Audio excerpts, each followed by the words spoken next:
Alaikum, Azoul, bonjour Karim, comment vas-tu? Ça va Karim. Alors, où sommes-nous exactement? On est en plein centre de la ville de Béjaïa, chef-lieu de la wilaya. On est en plein, voilà, on est dans un espace vert, voilà. D'accord, écoute, j'ai profité vraiment d'un passage éclair à Béjaïa pour venir d'abord te rendre visite parce que non seulement tu es un militant écologiste qui m'inspire beaucoup et qui a vraiment qui est un exemple pour moi, mais tu es aussi, j'ai cette chance et cet honneur, tu es aussi un ami. Oui. Et donc j'en profite pour justement durant ce petit passage éclair pour te poser quelques petites questions, faire un petit point. Ça fait longtemps que j'avais envie en fait de t'interviewer. Je ne sais pas si c'est le terme adéquat entre nous, en tout cas de m'entretenir avec toi et puis de filmer cet entretien. Donc on va commencer d'abord par tout simplement un diagnostic, en fait, pour ne pas parler de bilan ou d'état des lieux. Ton diagnostic sur la situation environnementale dans ta région, en fait. Voilà, la région de Béjaïa. Karim, d'abord, je suis content de te revoir, bien sûr. Et aussi, toujours est-il qu'on discute beaucoup hors caméra. Et là, c'est une occasion peut-être de partager avec nos amis et nos frères d'un petit peu partout. Et nos sœurs. Voilà, et nos sœurs, oui, frères et sœurs, exactement.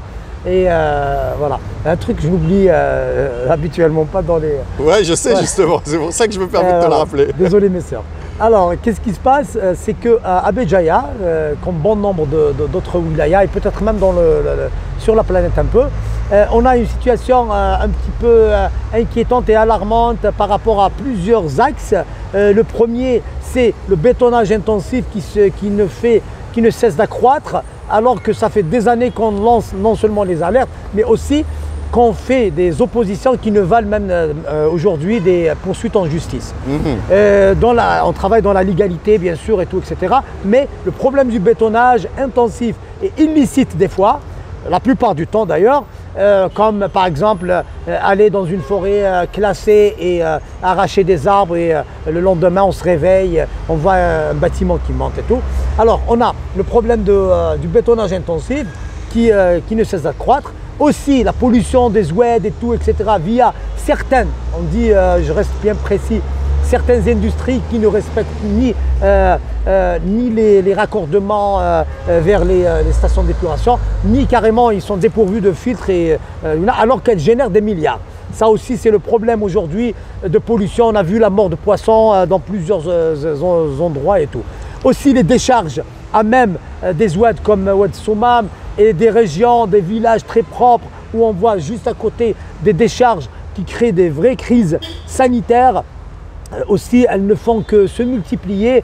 Pourtant, on avait depuis des années fait un travail, des démarches et aussi alerté, parce qu'on ne reste pas que dans l'alerte, mais il faut que les gens sachent, que les citoyennes et citoyens algériens sachent qu'on était en train de faire depuis des années un grand travail, un très grand travail d'opposition, d'instruction, de tout ce que vous voulez, de sensibilisation scientifique aussi, un grand travail et même solutionner. On a même trouvé des gens qui pouvaient investir dans ces domaines-là très délicats qui sont les décharges, le déchet, etc. Mais aujourd'hui, à Béjaïa, malheureusement, on est en retard, on est vraiment dans un retard énorme. Alors, à ton avis, pourquoi? Parce que quand même, Béjaïa, effectivement, c'est vraiment un pôle industriel. Donc, qui dit industrie dit forcément grande concentration de pollution et d'impact négatif à l'environnement. Mais c'est aussi une ville avec une société civile très dynamique, assez soudée. D'ailleurs, quand tu parles de procès et de choses et tout, on a pu voir toute la solidarité, l'élan de solidarité qu'il y a eu autour de toi et de ta cause, de ta noble cause d'ailleurs. Il y a énormément d'associations environnementales, il y a une culture aussi ancestrale, très ancrée dans la nature, le respect de la nature, l'identité. Alors, pourquoi les choses empirent et ne s'améliorent-elles pas en fait? Qu'est-ce qui se passe? Je veux dire, tu as soulevé un point très important, très délicat, c'est qu'il y a un éveil. Ici à Béjaïa, on est en avant-garde, comme dans les problèmes, parce qu'on est vraiment, parce que aussi c'est une ville à convoitise, c'est une ville, attention quand on parle industrie, ça veut dire qu'il y a aussi, ça génère des milliards et aussi de l'emploi. C'est un avantage, ça devrait être un avantage. On n'est pas en train de diaboliser un investisseur ou comme on appelle ça, un promoteur, mais il faut que vraiment qu'il s'implique dans ce processus-là. Et par ailleurs, quand on voit par exemple cet éveil et cette solidarité, on comprend qu'on est vraiment en avance. On avance parce qu'on comprend quel est le problème écologique. Le problème écologique ici à Béjaïa, tout le monde le comprend. Du déchet qu'on voit tous les jours sur la côte et toutes ces vidéos qui circulent, jusqu'à l'industrie et au bétonnage qui se fait dans des zones où le citoyen, le simple citoyen dénonce. C'est ça l'éveil. Mais aussi, il y a des gens qui sont encore plus structurés, que ce soit dans le domaine économique ou l'associatif, qui sont vraiment là à vouloir une avancée. Je vais dire que on pense d'ores et déjà à unir nos efforts et tout pour essayer d'avancer. Peut-être que tout seul, on n'arrive pas vraiment à s'orienter ou à cibler, à être efficace, mais peut-être tous ensemble, comme ça, dans un consensus, on pourra arriver à des solutions ou à une bonne avancée, je vais dire. Donc, si c'est effectivement, quand on dit précurseur, c'est parce que vous avez été justement un des endroits où ces problématiques, en fait, elles se sont fait ressentir vraiment un petit peu avant l'heure, parce que c'est une ville qui les subit. Donc, effectivement, c'est normal que vous soyez aussi un petit peu à l'avant-garde des solutions et de la lutte. Et donc, la naissance d'un mouvement écologiste à Béjaïa? J'en rêve, même si je vais dire que dans l'atmosphère, il existe déjà, mais il est amorphe. Tu vois, il n'a pas un squelette, il n'a pas une forme, et peut-être c'est tant mieux pour le moment, mais il faut savoir que le citoyen à Béjaïa, il est conscient que si on ne réunit pas et on n'unifie pas nos forces, vraiment on va vers la catastrophe. Et aussi dans les quartiers, dans chaque recoin de la wilaya de Béjaïa, les gens sont conscients qu'il faut défendre son arbre, défendre son ruisseau ou sa petite rivière qui est juste à côté, ou même la petite parcelle là d'espace vert qui peut lui procurer beaucoup de bien. Alors, ce mouvement, il va se polariser donc autour de problématiques, c'est évident, mais j'en doute pas qu'il va se polariser et s'articuler autour de solutions. À ton avis, quelles sont ces solutions? Qu'est-ce qui pourrait justement, quelles sont les solutions que tu préconises? Et puis je pense que comme tu es en contact avec ce mouvement, tu entends un petit peu à droite à gauche ce qui se dit dans la ville. C'est quoi alors? Qu'est-ce que vous proposez? Bon, je ne vais pas prétendre avoir les solutions, mais je peux donner ma vision des choses et ma vision de ces solutions-là. D'abord, l'union déjà de tous ces... Quand je dis l'union, ce n'est pas un processus, on va dire, archaïque, de dire on va faire aller à Deroha, Assemblée Générale. Non, l'union, c'est unifier les idées et les pensées vers le problème écologique. C'est déjà le premier point vers la solution. D'accord. Après, on doit penser justement à structurer les problèmes. Je dis bien, j'ai peur je n'aime pas moi les visions limitées de penser que par exemple l'environnement c'est juste une question de déchets. Le déchet est un axe, je ne vais pas dire petit ou grand, mais c'est un axe dans ce processus-là de pollution et tout. Mais si on arrive à avoir une vision d'ensemble et claire de la problématique et des problèmes qu'on rencontre en Algérie et spécialement dans la wilaya de Béjaïa qui est quand même un bon échantillon, on comprendra bien comment on va aller vers ces solutions-là. Les solutions aussi, c'est peut-être que pousser les politiques à se focaliser sur l'écologie en tant que vision, plus que argument électoral peut-être. Argument et pire encore, folklorisation de l'environnement. Avec tout le respect, on l'a fait, nous l'association ARD à plusieurs reprises, mais on a demandé, par exemple quand on fait les nettoyages ou les reboisements, ils sont revendicatifs.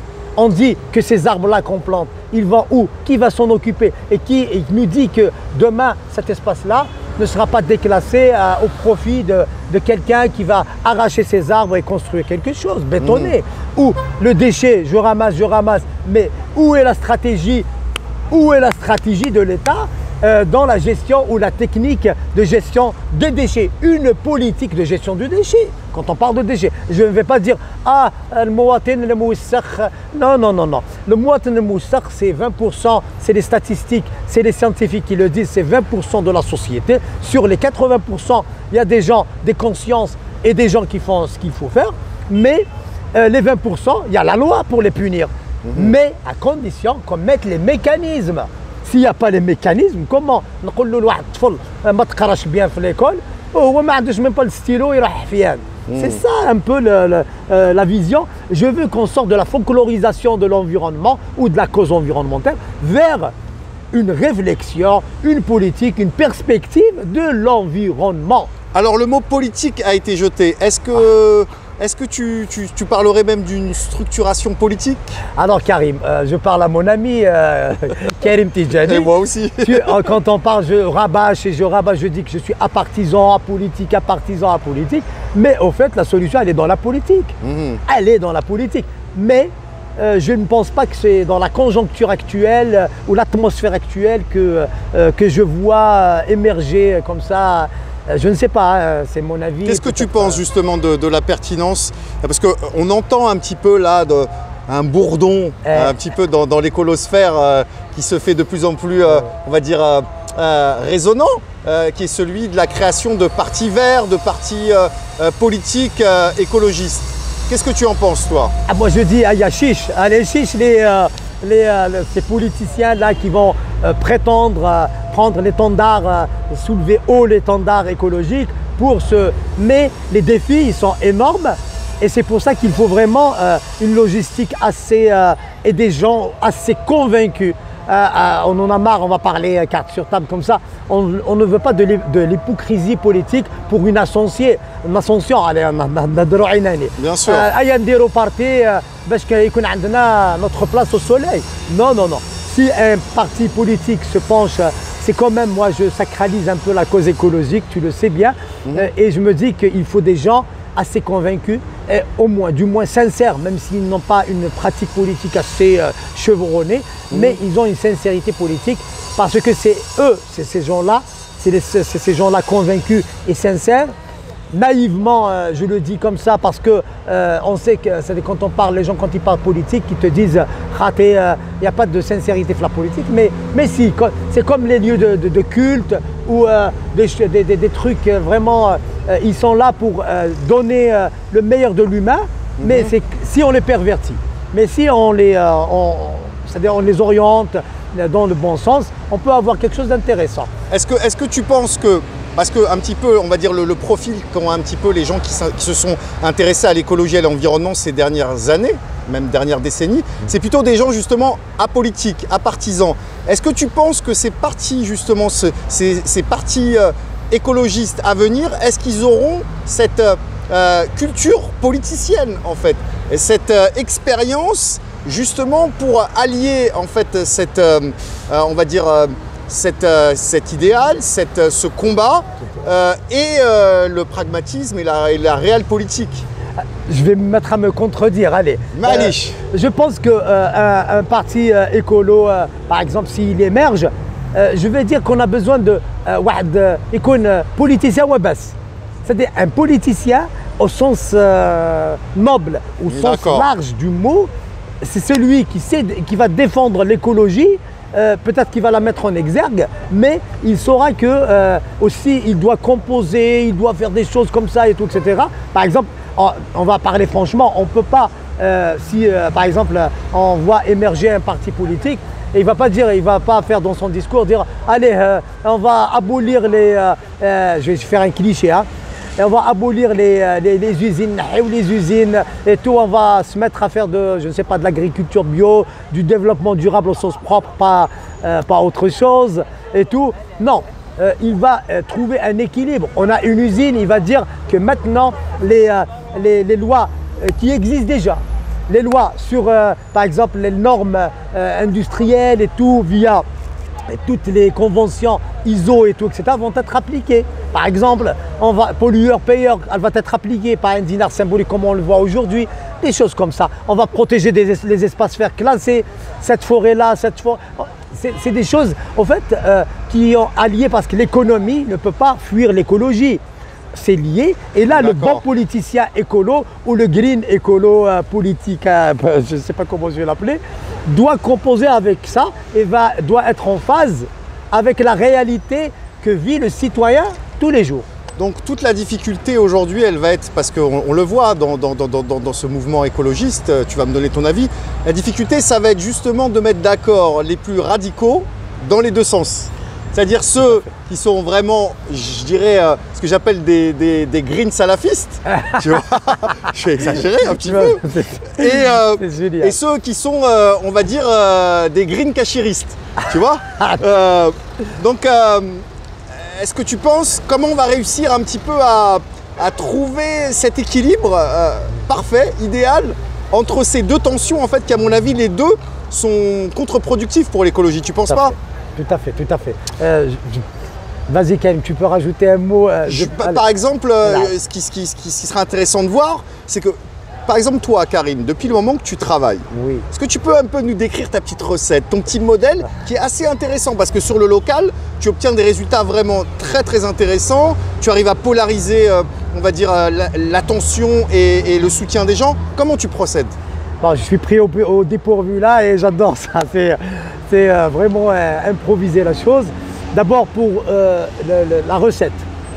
Vraiment, tu as posé, c'est vrai que le des extrêmes n'arrange pas l'écologie en général.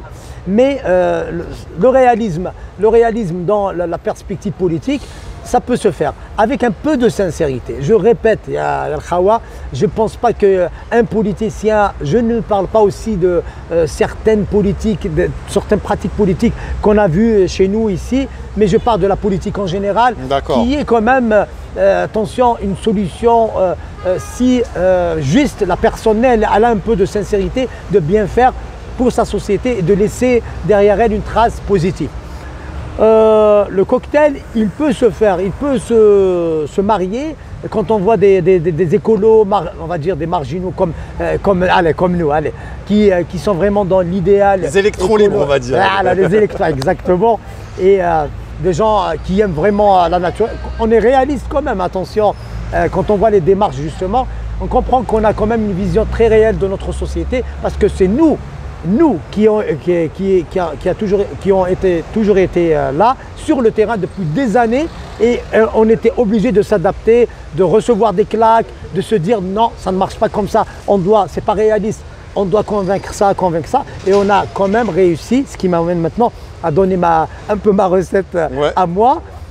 Qui marche, peut-être que j'ai développé, échoué plusieurs fois, mais on a réussi à obtenir des résultats probants. Exactement.